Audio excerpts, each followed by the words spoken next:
हाँ जी, अस्सलाम वालेकुम सारे दोस्तों का की हाल है। उम्मीद करता मैं ठीक हो दे खैर खरीयत नाल हो दे। साडे कोल इन्नी बारिश हुई है, इन्नी बारिश हुई है। आ सारी मुंजी लगी साजे, सारी मुंजी ते बन्ने मसां दिसदे पै जे ओ सड़क जी वाली। ठीक है, इन्नी बारिश हुई है ते आ सेम वेखो इहदे विच पानी माल दो पीण जोगा नहीं सी लभदा। ਬੰਦਿਆਂ ਇੰਜ ਬੰਦ ਕੀਤਾ ਸੀ। ਅੱਜ ਉਹਨਾਂ ਦੇ ਵਸ ਤੋਂ ਕੰਮ ਬਾਹਰ ਹੋ ਗਿਆ ਤੇ ਸੇਮ ਜਿਹੜੀ ਏ ਉਹ ਫੁੱਲ ਹੋ ਗਈ। ਉਹ ਸਾਡੇ ਪੱਠੇ ਵਹਿੰਦੇ ਉਹਨਾਂ ਦੇ ਵਿੱਚ ਵੀ ਪਾਣੀ ਪਾਣੀ ਹੈ।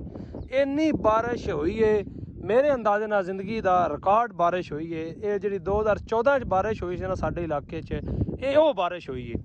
ਤੇ ਵਹਿੰਦੇ ਆ ਮਜ਼ਦੂਰ ਆਦਮੀ ਵਿਚਾਰੇ ਲੱਗੇ ਨੇ, ਕਿਉਂਕਿ ਬਾਰਿਸ਼ ਇੰਨੀ ਹੋਣ ਨਾਲ ਹੁਣ ਫੂਰ ਏ। ਉਹ ਆ ਵਹਿੰਦੇ ਕੈਮਰੇ ਦੇ ਵਿੱਚ ਤੁਹਾਨੂੰ ਮਾੜਾ ਮਾੜਾ ਨਜ਼ਰ ਆ ਰਿਹਾ।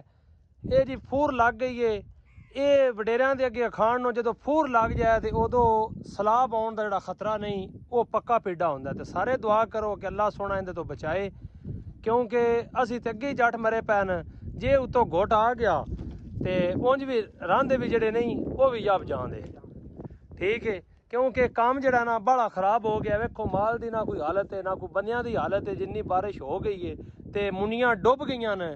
ਅੱਲਾ ਪਾ ਕੇ ਖੈਰ ਕਰੇ।